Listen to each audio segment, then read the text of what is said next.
La candidature de Umaro Sissoko Embalo à la présidentielle en Guinée-Bissau, la polémique autour de la nouvelle constitution au Togo et la récente sortie du président du Faso sur la marche de la Confédération des États du Sahel sont les sujets développés dans la revue de presse. Bienvenue Tamsa. Le 3 mars dernier, à la faveur de la cérémonie de montée des couleurs au palais de Koulouba, le président du Faso a rappelé l'essence de la lutte engagée par le Burkina Faso et ses partenaires de l'AES. La quête inébranlable de la souveraineté retient le journal Le Quotidien.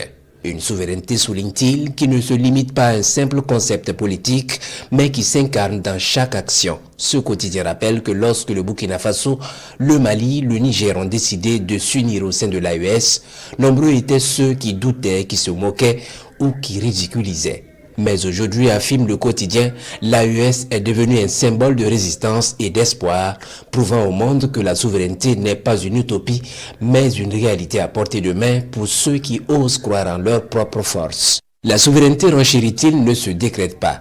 Elle se construit et c'est, dit-il, ce que le Burkina Faso et l'AES sont en train de faire. Le président Traoré, relève le quotidien, a énuméré les réalisations concrètes qui illustrent cette quête d'autonomie.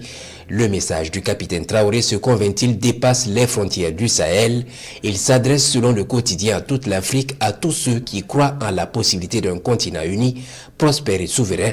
Un appel à rompre avec les chaînes mentales et économiques qui entravent le développement du continent, conclut ce journal. La nouvelle constitution au Togo, objet de contestation. Adoptée le 19 avril 2024 et promulguée le 6 mai de la même année, cette constitution, foi du journal Le Pays, est rejetée par l'opposition politique qui la considère comme une forfaiture, pour ne pas dire une manœuvre pour le président Gnassingbé de se maintenir indéfiniment au pouvoir. Le Pays rappelle que la nouvelle constitution fait passer le Togo d'un régime présidentiel à un régime parlementaire où la réalité du pouvoir sera désormais détenue par le président du Conseil des ministres, en l'occurrence le chef de l'État. Outre cela, le président du Togo ne sera pas élu au suffrage universel direct, mais plutôt par le Sénat et l'Assemblée nationale réunis en congrès. L'opposition, selon Le Pays, est toujours vent debout et appelle à un meeting le 23 mars prochain. Umaro Sissoko Embalo, candidat pour un second mandat. Pour le journal Aujourd'hui au Faso, ça craint au regard de l'histoire récente et lointaine de la Guinée-Bissau. Ce quotidien parle d'une annonce de candidature dans une atmosphère chrysogène, alors que Embalo se trouve illégitime et illégal au vu de la Constitution et de la loi électorale. Embalo, dont le mandat a pris fin le 27 février dernier, l'opposition dit non à ce qu'elle qualifie de forfaiture, souligne Aujourd'hui au Faso.